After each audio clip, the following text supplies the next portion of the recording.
দেখ রিনা, একটা কথা সবসময় মনে রাখবি, নিজের ভবিষ্যৎ আর নিজের সোনাদানা একটু সামলে রাখার চেষ্টা করবি। কারণ তোর যে দুটো ননদ আছে না, একদম কুচুটে, যাকে বলিস চুরির ধান্দা, ওদের চুরির ধান্দা। না না, আমার ননদকে তো আমি ঘরই আসতে দিই না।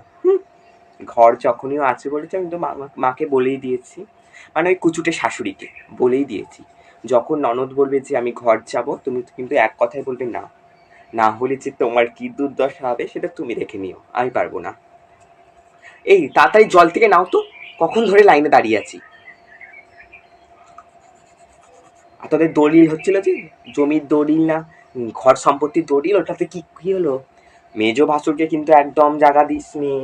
ওকে জায়গা দিলে না তুই থাকতে পারবি নি, ওর সাথে ধরে মারপিট লেগে যাবি।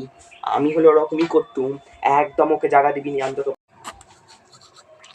আর এই কথাটাও সবসময় মনে রাখবি যে ঘরে যদি ননদ ঢোকে না, ওর থেকে ঝগড়া বেশি আর কোথাও হয় না। আর আর রিনাদি, আমি তো দেখতে পাচ্ছি যে লাইনে দাঁড়িয়ে আছে একটা বালতি, কি গল্প করছিস? হ্যাঁ, কখন গল্প করলাম আমি? কখন গল্প করলাম? মুখ ধুচ্ছি, আমি লাইনে কিন্তু দাঁড়িয়ে আছি, সরে যাও। হ্যাঁ হ্যাঁ, এটা কিন্তু তুই ঠিক বলেছিস।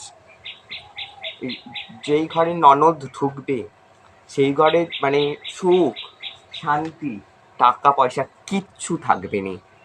নজর পড়বে, নজর।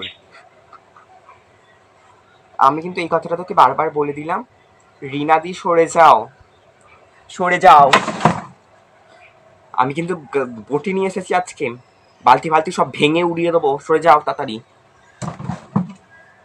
সরে যা। হ্যাঁ রে রিনা, রিনাদি সরে যাও। ঝগড়া যদি আমার সাথে না করতে চাও তাহলে এখান থেকে সরে যাও সোজা। আজকে টাইম কলে একবারই জল দেবে, সে যাই হোক, কোনো কথা বাদ দাও। ও গুনগুনদি, তোমার তোমার জায়ের মেয়ে যে পালিয়ে গেল, তার কি খবর গো? বিয়ে হয়ে গেছে?